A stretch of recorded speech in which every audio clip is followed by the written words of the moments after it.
성룡의 음악살롱 19회차입니다. 지난주에 1년의 작곡가 몇 명과 해프닝도 있었고, 또 지난 방송 우리 18회차 성룡의 음악살롱에 어떤 시청자분이 댓글로 한국 창작 현대음악을 다뤄줬으면 좋겠다 하는 요청도 있었고, 또 그리고 이번 주 서울시립교향악단이 얼마 전에 제가 성룡의 음악살롱에서 언급했던 제독 작곡가 박영희 선생님의 작품을 서울시립교향악단이 2월 21일 금요일 날 고운님이라는 박영희 선생님이 작품을 연주하거든요.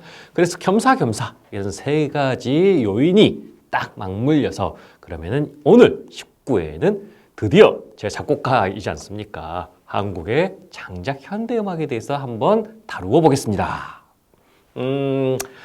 지난번 독창회 이야기했을 때처럼 작곡도 마찬가지예요. 제가 막 너무 좋다, 나 작곡을 하고 싶다, 노래도 나 너무나 부르고 싶다 그랬는데 음악대학에 진학을 해서 본격적으로 공부하려고 그러다 보니까 외국 노래, 이태리 발성, 거기에 맞춘 뭐 교재 그런 거를 강요받더라. 제가 그렇게 말씀드렸잖아요. 작곡도 마찬가지입니다. 장르 불문하고 작곡을 딱 공부하려고 했더니 어쨌든 간에 대학은 가야 될 거 아닙니까? 예고 진학해야 될 거 아닙니까? 조금 더 깊이 있게 공부하려면요. 그런데 그러다 보면은 처음부터 뭐 창의, 혁신, 자유 그런 창조의 살아있는 개념들보다도요. 법칙과 강제성을 규약받습니다. 내가 진학하고자 하는 학교가 원하는 커리큘럼에 저를 맞춰야 되고요. 일반적으로 대한민국 음악대 작곡가를 가려고 그러면은 3부 형식의 하는 곡을 써야 돼요. 자, 그렇게 해서 대학을 진학을 했습니다. 했더니까 이제는 나 정말 입시곡에서 벗어나서 내가 쓰고 싶은 곡 실컷 쓰겠다. 천만의 말씀입니다. 대학이라는 거는요. 가르치고자 하는 사람 그리고 지금까지 학문에서의 짜여있는 커리큘럼이 있어요. 그러다 보니까 모든 다른 학문은 안 그러겠습니까? 그런데 음악에만 국한하는 것뿐이죠. 작곡가 진학했더니 1학년 1학기 때는 이거를 써라. 이런 식으로 각 학년 학기마다 과제곡이라는 미명하에 여러 양식들을 배우게 되죠.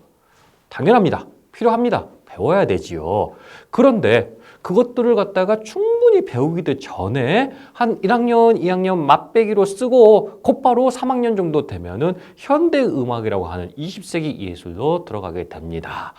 커리큘럼하고 상관없이 여러분들 한번 생각해 보세요. 작곡가가 되기 위해서는 만약에 1학년 1학기 때 가곡이라는 걸 쓴다고 쳐요. 하나만 썼다고 그 가곡을 알 수 있을까요? 아니면 뭐 소나타, 양식 당연히 배워야죠. 과거의 양식을 배워야 되는 건데 그거 한두 개 썼다고 내게 될까요? 천만의 말씀이죠. 그래서 예술은 수공예가 밑받침되는 겁니다. 트레이닝 반복되고 지루하고 지리하지만은 자기와의 싸움으로서 꾸준히 연습을 하는 거죠. 즉 그러니까 학교 다닐 때도 내가 만약 작곡가 학생이다. 작곡가를 지망한다. 그러면 가곡도 한 100개를 써야 되고 또 푸가라는 옛날 대위법 양식도 한 100개를 써보고 소나타도 써보고 그리고 여러 양식들을 가지고 써보면서 내 걸 습득하는 겁니다. 모방은 창조의 어머니다.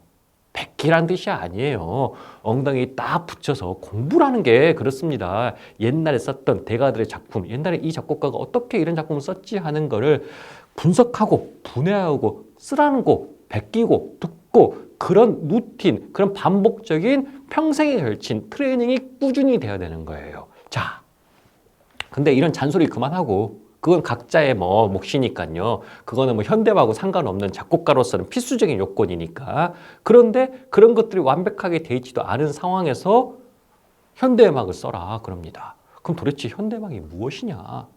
자, 우리가 하고 있는 게 저번 편에서 성악도 마찬가지로 외국 노래다 보니까 외국은 그 문화의 개성이 있잖아요. 전통이 있고 갑자기 빡 튀어나온 게 아니란 말이에요. 당연하죠. 저도 제 아버지 세대, 제 할아버지 세대 1900년도 초반의 작품 갖다가 그래서 쓰라고 그러면 쓰기 싫습니다. 왜? 저는 살아있는 주체이자 독창적인 예술가로서 제가 쓰고 싶은 걸 쓰니까요. 그게 바로 서양 클래식 음악의 역사예요.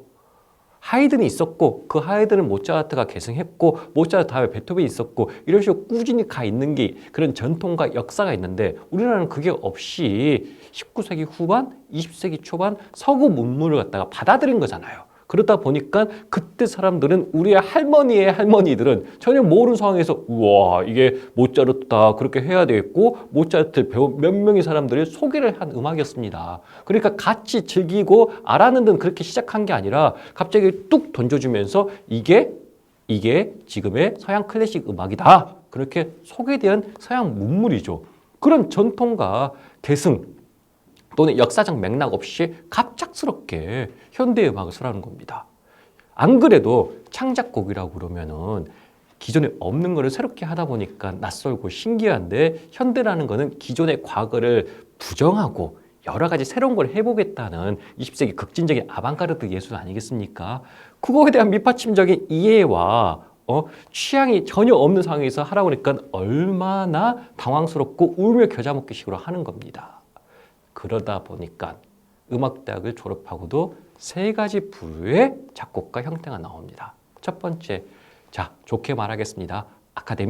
아카데미란 명목하에 그래 나를 극복하고 하라고 하니까 모르겠지만 부단한 자기 학습과 노력을 통해서 이걸 극복한 케이스입니다.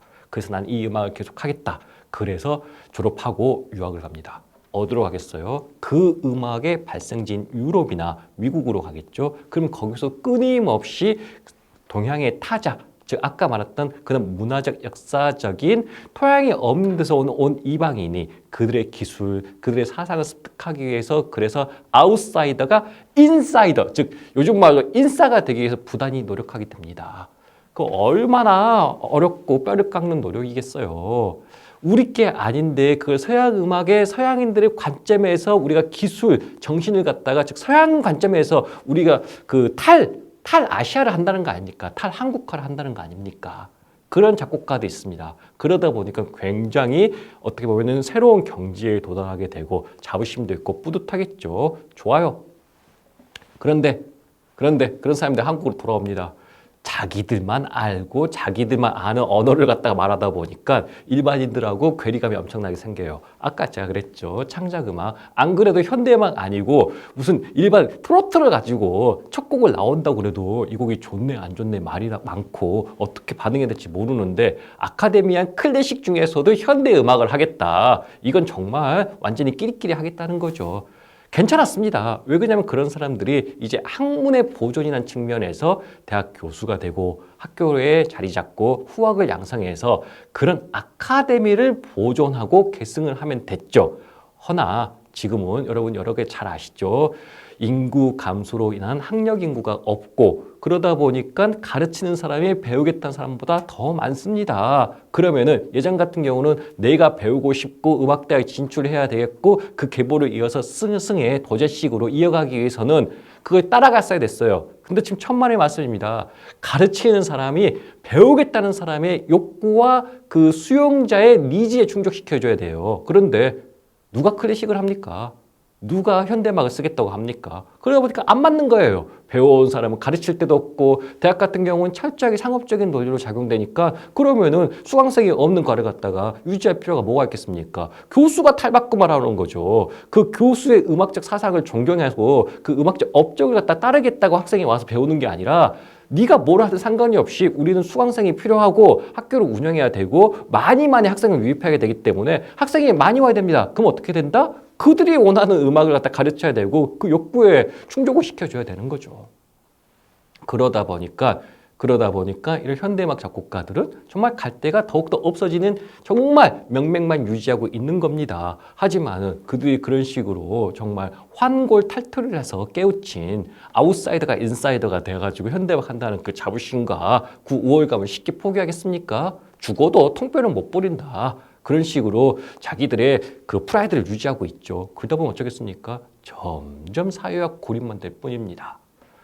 두 번째, 그렇게 유학 갔다 오지 않고 정말 괴로운 학창 시절을 보내는 겁니다. 내가 이러려고 음악을 시작했나? 나 이런 음악 하고 싶지 않은데 학교에서는 끊임없이 강요하고 안 맞는 거예요. 그러다 보니까 음악대학을 졸업은 하겠죠. 졸업은 해서 나 이런 거 안 해 하면서 각자의 다른 진로로 그러다 보니까 무슨 방송국 작가, 기획자 아니면은 무슨 성가곡 작곡가 그런 식으로 다양하게 진출할 수 있겠죠. 그런 일련의 작곡가 그룹들. 그리고 세 번째, 아예 그런 대학의 정말 아카데미라는 가르치는 사람들이 억지로 강요한 거에 대해서 극도의 거부감을 보이는 바람에 음악을 포기하고 다른 인생을 살고 있는 사람도 많이 있습니다.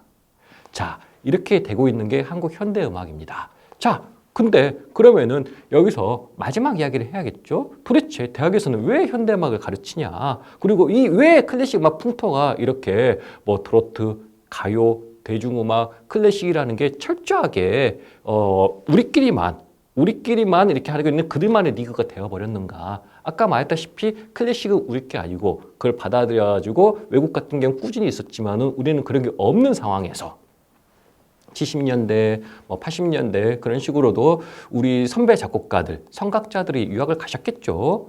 유학 갔더니 새로운 문물을 접한 겁니다. 한국에서는 보도도 또 못한 거기에서 수용되는 최첨단 현대음악을 깜짝 놀랐던 거예요. 그래서 그것들이 이제 우리가 그 수준에 따라가야 된다. 거기에 맞춰간다 했는데 1년 만에 배우고 그것들을 가지고 오신 다음에 그것들을 여기에다가 이식시키려고 하신 거죠. 그렇게 돼서 학문적 권위를 인정받았고 하나의 전문가로서의 작가로 했는데 또 그때는 사실 그 작곡가 딱 그러면은 클래식 그러기 때문에 대중들과의 조화, 대중성 그런 거를 갖다가 생각지도 않았답니다. 그 안에서의 몇 명의 소수자에서 인정만 받았거죠. 근데 사회가 이렇게 바뀔지 몰랐겠죠. 자, 그러다 보니까 이런 현대음악이 여러 가지 문제점이 봉착했는데 참으로 안쓰럽고 안타깝습니다. 현대음악이 됐든 뭐가 됐든 간에 기법이 내가 뭘 쓰든 간에 제일 중요한 거는 작곡가로서 시대와 같이 가고 아카데미한거와 대중성을 겸비한 작품을 남기는 게 중요하지 않겠습니까? 자, 그래서 여러분들 오늘 첨부하는 영상에는 그래도 여러분들 작곡가 윤희상 선생님이라는 분은 들어보셨을 거예요. 말만 들었지 그분 작품 모르죠? 자, 그분이 도대체 왜 유명한지 한번 드러나 보지요. 그래서 그분이 남긴 예악이라는 작품이 있습니다. 우리 그 송강호와 그리고 봉준호 감독이 기생충으로 아카데미상 받았잖아요. 그렇기 때문에 우리 가서 보고 영화를 갖다가 판단할 수 있는 거 아닙니까? 우리도 음악 윤희상 선생님 예약 한번 들어보고 여러분들이 현대음악 어떤지 제가 쭉 이야기한 걸 갖다가 직접 판단해 보시기 바랍니다. 그리고 이번 주 금요일 날 21일 날 박영희 선생님의 고운님이라는 작품도 연주가 되었답니다. 자, 정말 드문 케이스인데 제일 좋은 거는 우리가 한번 들어보고 같이 이야기를 나눠보는 거겠죠. 자, 그래서 오늘 이렇게 성룡원의 음악사론 19회차 윤희상 선생님의 예약으로 마무리 짓도록 하겠습니다. 여러분들 그럼 다음 주에 뵙도록 하겠습니다. 네, 이어서 전해드릴 곡 소개하겠습니다. 작곡가 윤희상을 세계적인 작곡가로 만들어준 첫 작품 대편성 관현악을 위한 예약 준비했습니다. 예약이란 종묘대략을 말하는데요. 이 곡은 한국 음악과 서양의 음악을 전통적이면서도 현대적으로 결합시켰다라는 평을 받고 있습니다. 서울시향이 1972년 원경수의 지휘로 이 예약을 국내에 초연했는데요. 올해가 윤희상 탄생 100주년이 되는 해입니다. 민주주의의 숭고한 정신이 담긴 이 광화문 광장에서 다시 한번 이 곡을 들으면서 광복의 기쁨을 함께 시민 여러분과 나누면 좋겠습니다. 두 곡을 함께 전해드릴 텐데요. 예약에 이어서 오페라 막간에 연주하는 짧은 악곡 형식의 간주곡 준비했습니다. 마스타니의 까발레리아 로스타티나 간주곡인데요. 두 곡입니다. 윤희상 작곡가의 숨결을 느낄 수 있는 예약, 그리고 맑고 경건한 선율의 오페라 까발레리아 루스티카나 간주곡까지 함께 감상하시겠습니다. 최수열 지휘자를 다시 무대로 모시겠습니다.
네.